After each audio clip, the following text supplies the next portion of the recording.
Giyohvandlik dunyo jamoatchiligini xavotirga soladigan eng jirkanch illat. Keyingi yillarda ko'p mamlakatlarda giyohvandlik vositalari bilan birga psixotrop va psixofaol moddalarni iste'mol qiluvchilarning soni oshib borayotgani keng jamoatchilikni hushyorlikka chaqirish kerak. Aks holda ajal og'usi insoniyatga asosiy xavf bo'lib qolaveradi.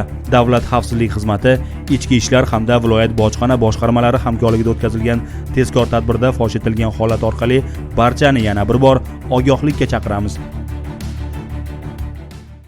3-podyezdda ham kvartira bormi? Mana shu kvartira. O'zimning uyimniki bu. Uyni kaliti. Nargi uyingizni kalitichi? Nargi uyim yo'q meniki. Tekshirsalar chiqardi-ku. Uyim yo'q, mana shu meniki. Shu tekshirganligingizni aytyapsiz-da. Uyim yo'q, mana boshqa.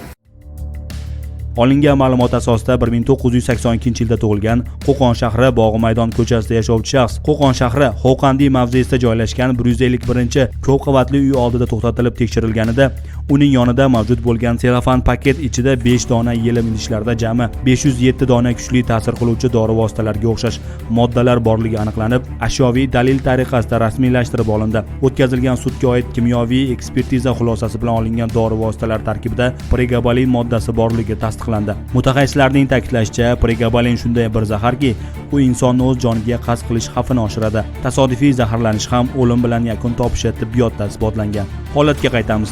Tergovga qadar tekshiruv davomida narko savdogarlikda gumonlanib ushlangan shaxs pregabalin kuchli ta'sir qiluvchi moddalarni tanishidan olganligini ma'lum qildi. Shundan so'ng tezkor tadbir davom ettirildi. O'zini ham olib ko'ringlar. Kuchli salbiy ta'sir qiluvchi dori vositalari bilan qonunga xilof ravishda muomalada bo'lishga oid holat bo'yicha gumonlangan ikkinchi shaxsning yashash xonadoni xolislar ishtirokida ko'zdan kechirilganida 245 dona regaben va 50 dona azaleptol nomli kuchli ta'sir qiluvchi dori vositalari topilib, protsessual tartibda rasmiylashtirildi. Evika yozuvli bilan ko'rishda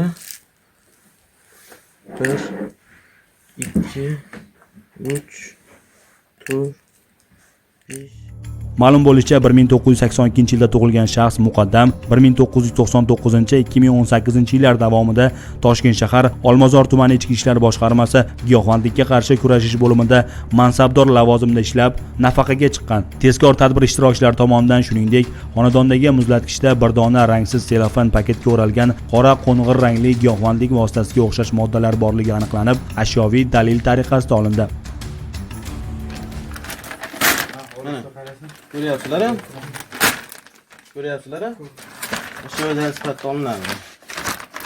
Olingan ashyoviy dalil bo'yicha o'tkazilgan sudga oid kimyoviy ekspertiza bir dona rangsiz selofan paketga o'ralgan qora qo'ng'ir rangli o'tkir hidli vosita OP giyohvandlik moddasi ekanligini tasdiqlab, xulosa berdi. Mazkur holat bo'yicha yuqoridagi har ikki shaxsga nisbatan O'zbekiston Respublikasi Jinoyat kodeksining tegishli moddalari bilan jinoyat ishi qo'zg'atilib, tergov harakatlariga kirishildi.